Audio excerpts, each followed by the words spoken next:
We're in. Awesome. We're live, guys. Welcome back to the Doggin It Show. Hopefully, everything is going to be working. So, do us a favor when you get in here.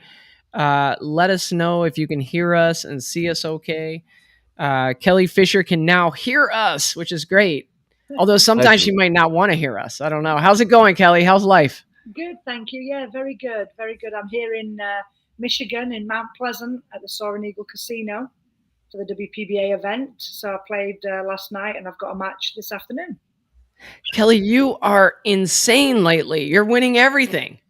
Like, what's it feel to be on top of the world? Well, I mean, it feels fantastic, of course, and I'll take it while it lasts. I'm just riding the wave at the moment. I'm playing my game. I'm doing great. Couldn't ask for anything better, really. So the gods are with me, and the pool gods are with me, and like I say, hopefully it continues. May long it last, or whatever that saying is. I'll take it. There was a little bit of I don't want to say concern, Kelly, but seeing some of these Asian players back on that list when it came to the World Games, it was kind of like, all right, well, let's see if Kelly can kind of go and step up to the plate. Now that it's going to be a little bit tougher competition, did that cross your mind at all, Kelly, going into it once you saw that players list? Good point. Yeah, of course it did. Yeah, I mean, the last, apart from when I won in Sanya pre-COVID pandemic, that's the last time I've played against any Asians apart from online in the lockdown period, and that's very different, of course. So my winning streak, as people are calling it, and so am I. I'm thinking to myself, yeah, it's great, and I'll take it. But when I was playing in the World Games, I knew that the Asians would be playing also, and I thought to myself, last thing I want to do is of course, I don't want to end the streak, but last thing I want to do is first time I play against the Asian players is lose, because it's like, oh, well, now the Asians are here, Kelly's not winning. So it crossed my mind more than people think, to be honest with you. And I really was very determined and very focused to do the best I can, and to hopefully come out the winner. So winning that one meant so much. It being the World Games, first and foremost, I can't express. It was a dream come true. But actually beating Japan and then Taiwan, So Ju, a previous gold medalist, world champion, Amway Cup, she's won everything. That was the icing on the cake. And yeah, I couldn't have asked for it to go any better, really. Kelly, I love that you said that and that you admitted that, because there's so many cliches, right? You play the table, it's like you don't worry about your opponent, but you're like, no, if I lose to the Asians, people are probably going to say, oh, yeah, she was dominating before the Asians came back, but now they're back. And Yeah, so that's what one of the things I love about you. You're just real. yeah, Um, it's true. It's yeah. completely true, yeah. And now coming out of the pandemic, I mean, you're playing amazing. And I think that might speak to the fact that you really took that opportunity when the world was shut down and worked on some things and worked on your game. Can you share kind of your approach during the pandemic and maybe some of the things that help you be successful now? Well, I mean, for me, and listen, I know the pandemic was and still is, devastating for so many people. We lost so many lives. We lost so many businesses and things, and the world's upside down. So I don't say this lightly when I say that for me, the pandemic, it, I don't like to say, but I enjoyed having the time at home, not having to travel, getting into a routine, being able just to every day practice and have a schedule, every day without thinking, okay, I'm flying tomorrow or the next day I've got to travel to the airport and then there's a tournament and then you're flying back. And, it was nice just to be able to actually just have me time, and completely my business was closed, the pool hall. So there's no worry about that. Although financially everybody was worried, but still it was just nice to have that day to day routine. And I really knuckled down. I got fit. I lost quite a lot of weight. So I was working out, walking my dog. I was practicing every day, and I got into a really good place in myself. Um, Now, since things have opened up and I've started traveling again, I've gained most of that weight back. But that's another story and another show, I think. But it was nice. It was nice that I maximised and made the most of it, for myself. And when traveling the world and playing in tournament after tournament, when you're home, you're trying to spend that time quality with your family and do a lot of stuff with them. You don't get that chance to just think about yourself, Right. um, and just every day have a routine really, because I've got a business as well as obviously family when I'm back for short periods of time. It's just constant on the go, but not in the right ways necessarily. So yeah, I maximised the best I can, best I could for me really, and it really showed.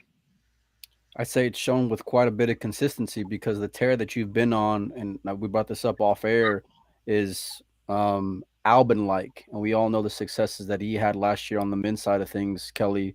But you're on course to have quite a long winning streak, which in professional sports is kind of unheard of because of the level of competition. I remember talking with Pinozo whenever we were previewing the World Games, and he was like, "Well, this is going to be the test because you got some Taiwanese players back, you got some Japanese players back, and you seem to handle it with ease. I know you were down in that final, I think something like 4-1, alternate break. Were you sweating at all? Were you nervous at all?" Well, I mean, yeah, of course, but at 4-1, I remember thinking I've not really done anything wrong. I'd done one shot wrong. I'd made a safety error. So basically, she won the lag, broke and ran. I made that safety error 2-0. She broke and ran 3-0. I broke and ran 3-1. She broke and ran 4-1. So at that moment, I'm thinking, well, I broke and ran when I had that opportunity. I've only done one error, which, of course, one error too much. And then when I broke and ran the next 4-2, then she made an error, so 4-3, and then I broke and ran 4-4. At 4-4, we had 6 break and runs. So, you know, I, it's easy to say now that I weren't concerned, but of course, at the time, I'm thinking, it's going to go one way or another here. But I've not done anything wrong yet, so let me just get to the table. Let me, and I'll fight away, and that's what happened. Well, rumor has it that the final was almost not to be because you almost didn't make it, from what I hear. You want to share that story with us, Kelly? Yeah, that is true. Well, basically, I decided to get to maximize oh, the the whole experience, should I say, of staying on campus, if you like, in the village, and staying at the dorms, in the dorms with all the other athletes. And we had a cabin bed you had to climb onto, and a lot of players decided not to stay there. At first, I thought we had to stay there, and I decided, okay, it's not bad, it's not great, but it's not bad. I can stay here. And the great thing about that was you went into the canteen and you could see all the other athletes from all the different sports. It was a buzz about it. You walked out and you could see on the grass, the lawn, gymnastics flipping each other up in the air, and Really? kickboxing, practicing, the kicks, and it was brilliant. I loved all that. Anyway, I'm telling you that because a lot of the players decided to stay in the Sheraton, which was our venue, including SoJU. So I and others that stayed there, and myself, Brittany Bryant, the Japanese Yuki, and a few others stayed there. Of course, we had to get the bus, the official bus that shipped to call the athletes from our village to the venues. Obviously, we all had different venues, so we had to get on the right bus, and off we went. So my bus, I decided I won my match at 9 a.m. So I had a big break. I come back, had lunch, relaxed a little bit, and got on the 4:15 bus. It's only 10 minutes away, so I thought I'd be there by 4:30. I can have an hour to practice, warm up, relax. So I get on the bus, off we go. But due to it being the last finals days, if you like, on them last couple of days, security had vamped up and they'd cornered and roadblocked off all around the Olympic Village.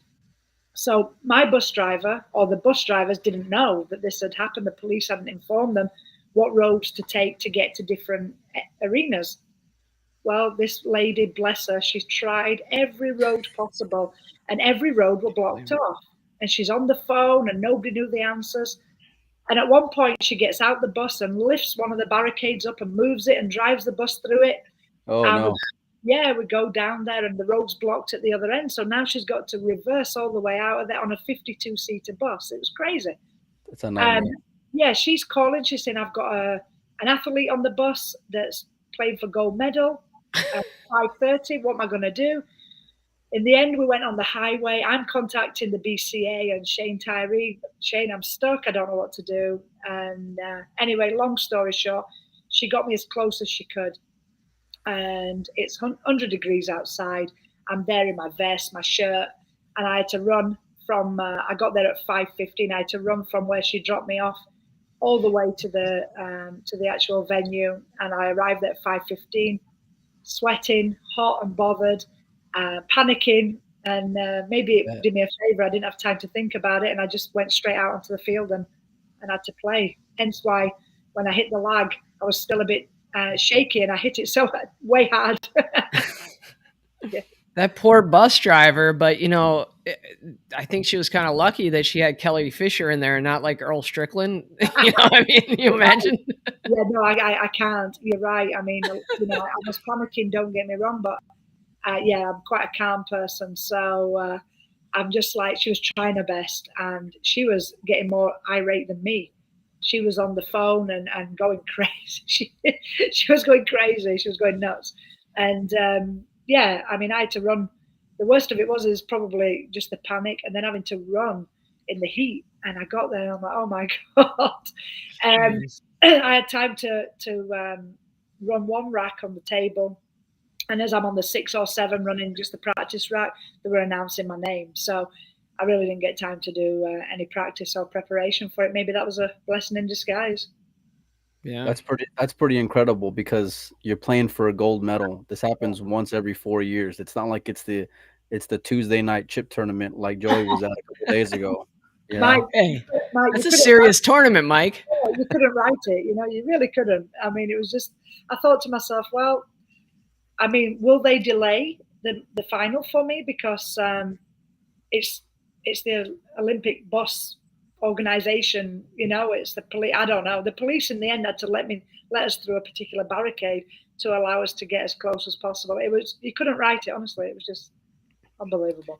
Did you ever think I may not make it? Yes, 100%. 100%. Yeah. We had to go on the highway and all the way around the back end. And I thought to myself, if that side's blocked off, I even had my Google Maps taking me, seeing how far I was away, seeing if she was going the right way, because, she didn't know what to do either. It was awful, awful. Wow. So, Kelly, one thing we want to do, we want to try to incorporate the viewers a little bit. And there's a bunch of great questions in here. And so I'm just going to take one of them. When I interviewed you last year, we talked about the fact that sometimes it's hard to stay focused. And we were talking about the gender differences in pool players. And you were saying that, hey, sometimes I'm shooting a shot and I'm thinking about my laundry, and it's like a struggle you go through sometimes. But Patrick Neal asks, what is the hardest challenge in staying focused during practice, and how do you overcome that? We know you have a super high work ethic. How do you stay focused during your practice sessions? It's a great Well, it's question. one thing that my coach, Lionel Payne, has always told me, even from a kid, he said he'd rather have 1 hour quality practice than 4 hours, 50%. So 1 hour, 100% rather than 4 hours at 50%. So what I do is when I go in, I dedicate as much focus as obviously 100% focus as best I can. And the minute that I start to feel I'm losing that, I take a break. And I'll go maybe for an hour break, 10-minute break. It all depends. I can come back later that day, or if I don't feel like it, I don't. But basically, what I try and do is give myself 2 hours practice on my own a day. And normally I can do the 2 hours in one go, but if I can't, if for whatever reason something important comes up, a phone call, or I try and turn my phone off. But if I need to answer a call or something, I take that break and I come back. The main thing is quality practice. It's not about the amount of time that I put in. For me personally, I'm not saying everybody's the same, but I would say the most important thing is the quality of the practice. So, you know, everybody has a different focus, a different length of time they can focus. So I'd just say go with what you feel. And certainly the minute that you're losing that focus, get out of there, take a break. And That's great advice. Yeah. That's great How advice. I'm gonna do one more real quick. Our buddy Mike Panozzo's in the chat, and he's got a lot of comments there, which is awesome. But one of them, he wants to know: is this like your best run that you've ever been on, including when you were at the top of the snooker world? Do you feel like now, like this is the hottest you've ever been? No, in snooker, I had the world record at one point. It's not now; it's been beaten now by the world record of winning. 1 minute, 15 or 16. I think it's 15 tournaments in a row, 69 matches in a row without getting beat. But that in wow. snooker we don't have double elimination because I've been beat in some of these tournaments and come through the loser's side. Just to clarify.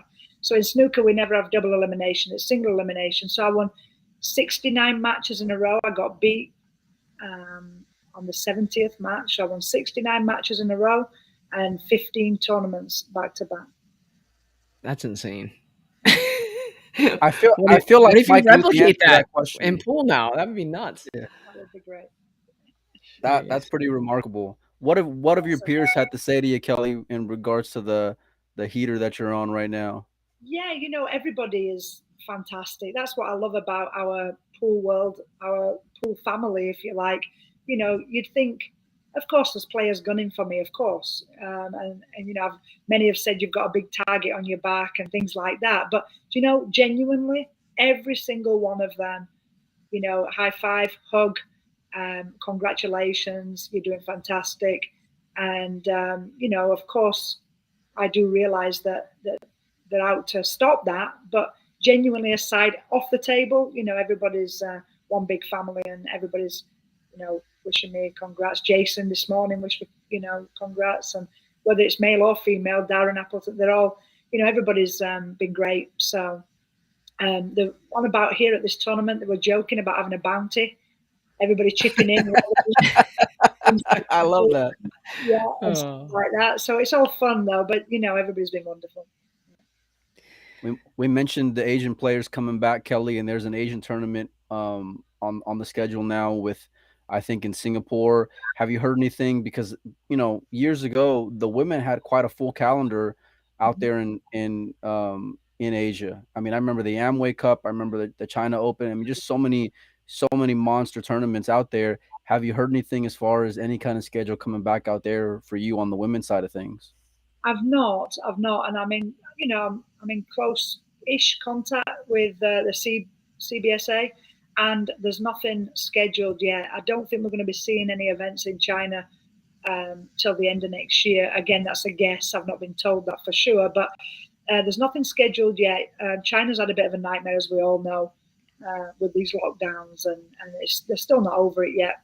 Nothing can be planned for international players to come in, as far as I know right now. So I think we're going to be looking maybe the second half of next year. If not sooner, great, but I really can't see it. Kelly, I've been really impressed with a lot of the young junior players that we're seeing, and someone in the comments mentioned that too. Stepping up, playing in WPBA events. Do you see maybe the next Kelly Fisher out there, or who are some of the younger players that you've been impressed with? Yeah, there's some great players up and coming. Savannah, we know we've all seen, or many have seen a lot of her on social media. Her parents and herself are doing a great job to promote her as a player. And she's such a lovely girl, and so is her family. And what a great player. She's got, a natural ability, which is what I love to see. She's so young. She's only 12 or 13, I think. And she plays with flair. She plays with confidence. And I'd say out of all of them, she strikes me the most natural and naturally talented. So, there's a lot, I'm saying a lot, there's quite a few. We've got America pulling out two, three, four maybe now. And we've got Europe, some great little players in Europe coming through as well. But it's great to see. And I'm sure China being closed off, I'm sure there's about 100 coming through, ready waiting for when we go back to China. There's probably about 100 juniors all waiting to play. So, no, the game's at a peak right now, which I'm so happy about, not for myself or not just for myself, but for our sport and the future of our sport. And I think, for these juniors. I'm hoping it keeps going forward and keeps going to new heights, and hopefully that will, you know, oh, what's happened here? Can you We hear me We see you. still? still Yeah, we we're still good. got you. Okay, I've lost you. 1 second. Oh, Oh no. it's okay. I've got you back. I've got you back. There Okay. we go. Yeah. Woo! And That was a close hopefully, one. hopefully, them new heights they can for these kids. It's going to be, it's going to be a great future, and that's something that I would love to see for when I'm finished. I'd love to see and help grow the sport for these youngsters so that they can, maximize on what we've all been trying to do over all these years, which is build the sport up to where it deserves to be, up there with such as golf and tennis. Will we ever get there? I don't know, but anywhere close will be fine. You know? You're an ambassador on a number of different levels, Kelly, and it's crazy to go and think about. And I love talking about juniors, but man, you're playing like you're a teenager yourself. Going out there and having and having this kind of enthusiasm, and not only that, but you're traveling all over the place. You go from Birmingham, Alabama, now you're over in Michigan. What do you got going on out there? I think there's a WPBA event, if I'm not mistaken. Yeah, it's WPBA Masters, so it's one of our big ones. It's at Soaring Eagle Casino in Mount Pleasant, and yeah, we have this. We've had this every year for I don't know how many years, over 10 years. Obviously, with the pandemic, we've not had it for 3 years now. So it's great to be back, and it's a great casino. It's a great event and a great arena. So it's great to be back here. Um, and yeah, from here on Monday, I go back to the UK and arrive on Tuesday. And on Wednesday, I'm going on vacation with Val. So, Vacation. You've yeah, earned it. yeah. Do you know how to do that? Because all you No, know how to right? seem to do is win, right? I know. It's gonna be like relax and what? Wait, have they got a pool table local? No, I'm joking. I'm joking. I'm joking. Where are you headed to, Kelly? Cape Verde. Oh, nice. Yeah, a lot don't know where that is, but nor do I really. But it's across I from don't like know. Africa way. It's like a little island. It's still part of Europe, I believe. It is, in fact, part of Europe. But it's directly across from like Africa, but not too close, if you know. So yeah, it's Yeah. nice there. Yeah. So Kelly, over the last few years, you've played in a really diverse set of events. You've played in a lot of matchroom events. You've played with events with men and women. You've played, in the WPBA events. I'm curious, what is your favorite event to play in? Actually, I can't take credit. Grant Sam asked that question in the chat. But what's your favorite event on the calendar? Well, you see, for me, my favourite event's always been the Amway Cup, which was in Taiwan.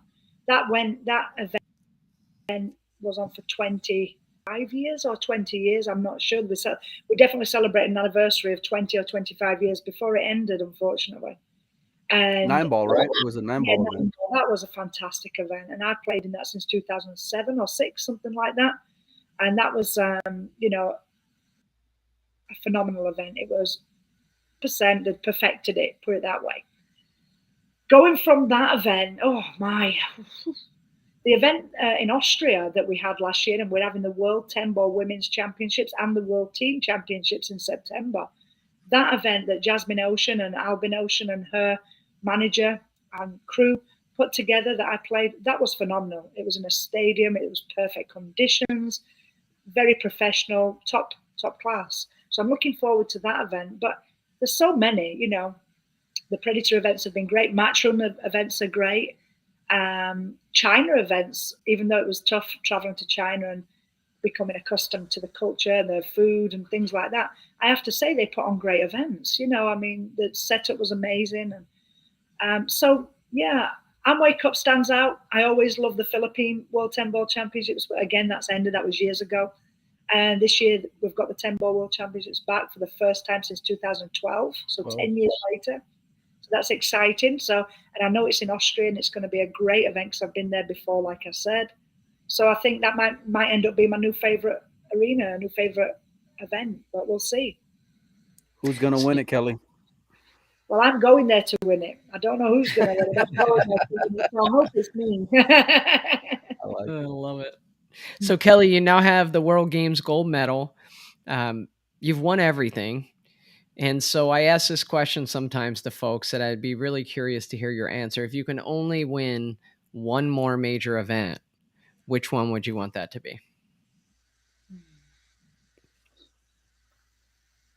I would say the World 10 Ball Championships. And I say that because I won the World 10 Ball. That was my first world title in pool, coming from snooker, right? My first world championship title. So I won the World Championship 10 Ball in 2011. And then in 2012, I won the World 9 Ball.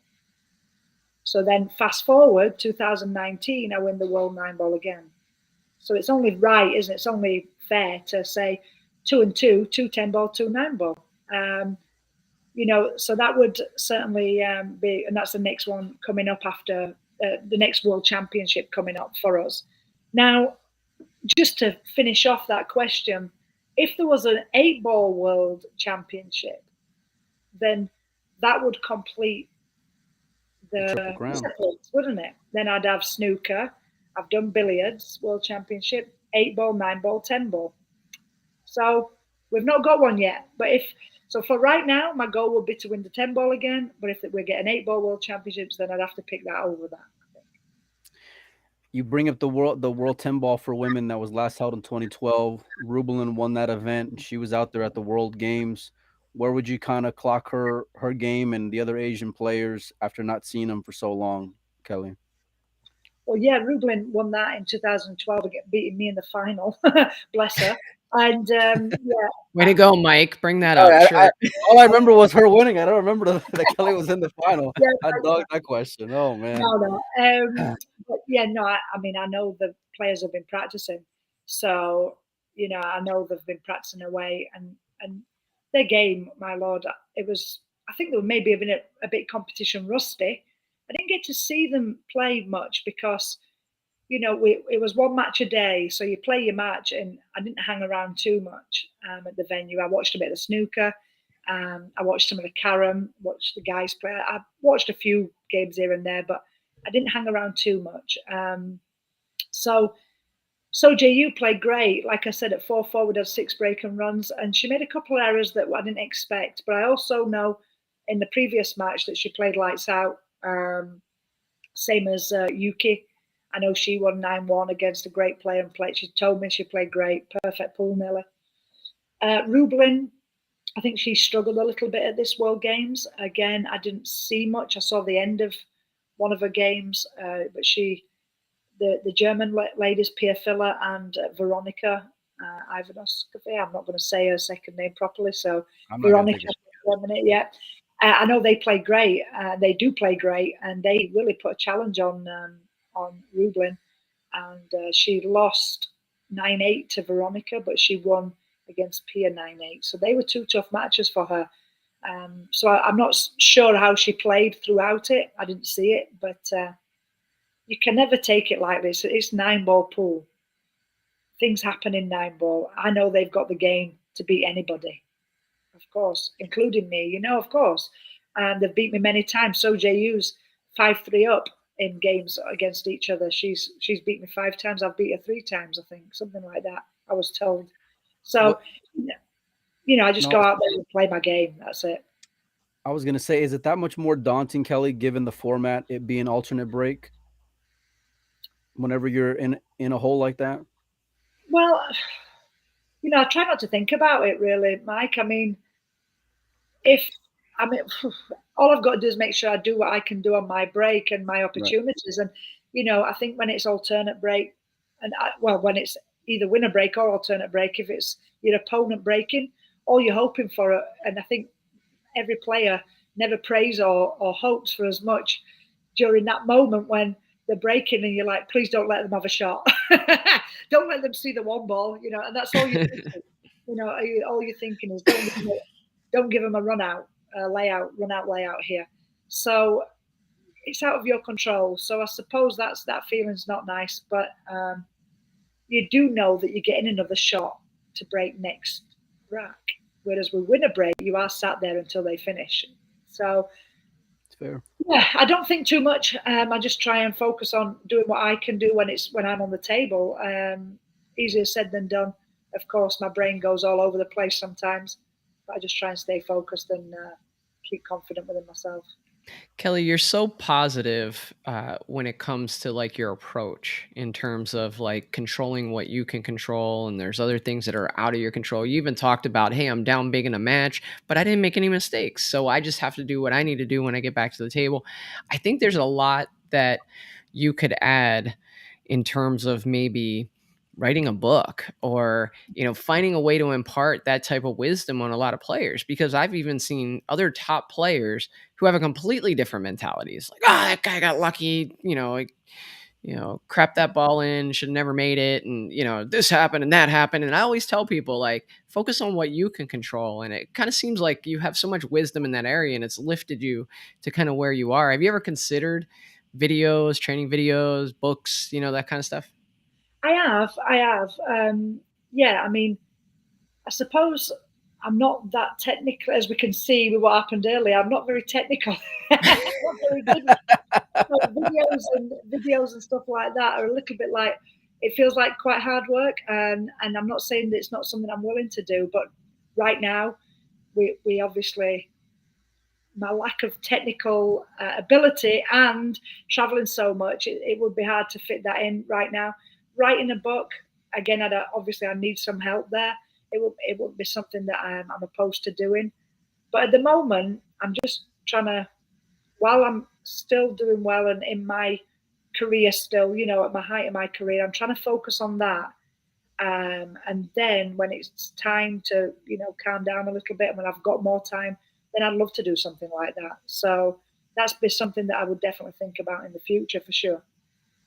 One of the first comments, I know you got to go soon, so we're going to wrap it up. But one of the first comments that we had on this video was from a guy named Matt Poland, who said his 9-year-old will be in the stands today and is really looking forward to meeting you. Oh, So, yeah. So tell us about that, though, because, I was telling Mike that I was about to play a match right next to Shane Van Boning in Vegas last year, Mm-mm. and Shane's warming up. And while he's warming up, people are coming getting photos, getting autographs. And how do you manage that? How do you manage the fan interaction, and still be the person that you are, who I'm sure is very generous with your time, but also staying focused on what you need to do at the table?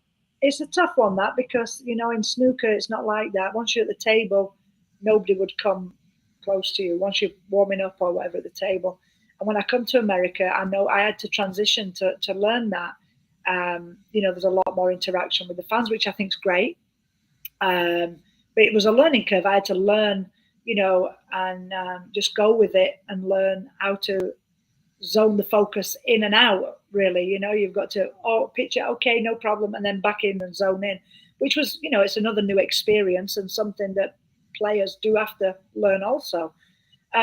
So I think it's great that the fans. There's not many sports where the fans that can get so close to the players, to the pros, which is one thing which makes us a big happy family. Like I said, I've ended up with so many new friends um, through them just coming to an event like this and coming over and chatting. And you don't see that in many sports.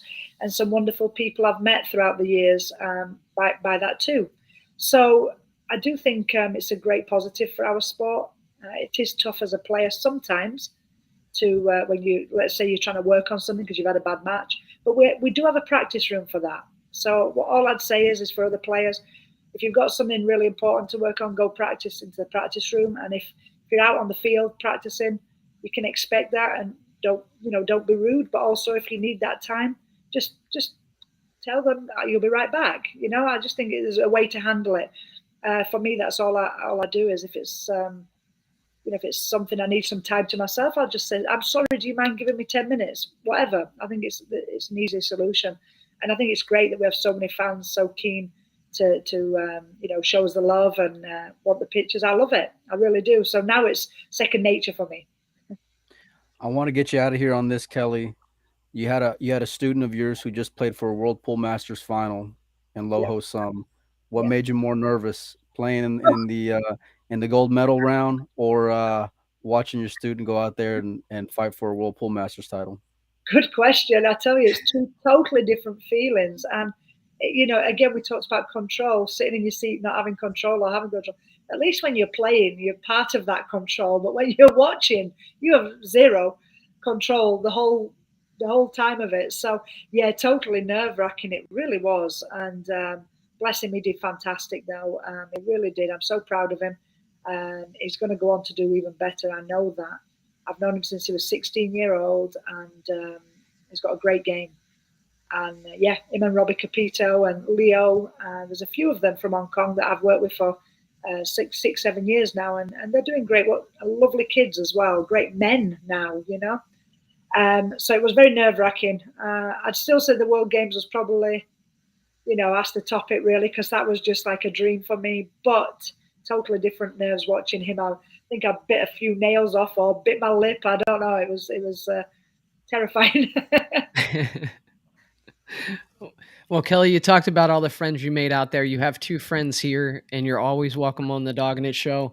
We really appreciate you joining us. Wish you best of luck in the WPBA event and everything else for the rest of the year. I appreciate it, guys, as always. Yes, and a friend here. Back to you too, and thank you for having me. And yeah, see what we can do here, eh? Good Keep luck the in your streak match, going. Kelly. Yeah, thank you so much. See ya. It's got to end one day, but hopefully keep it going for now. That's right.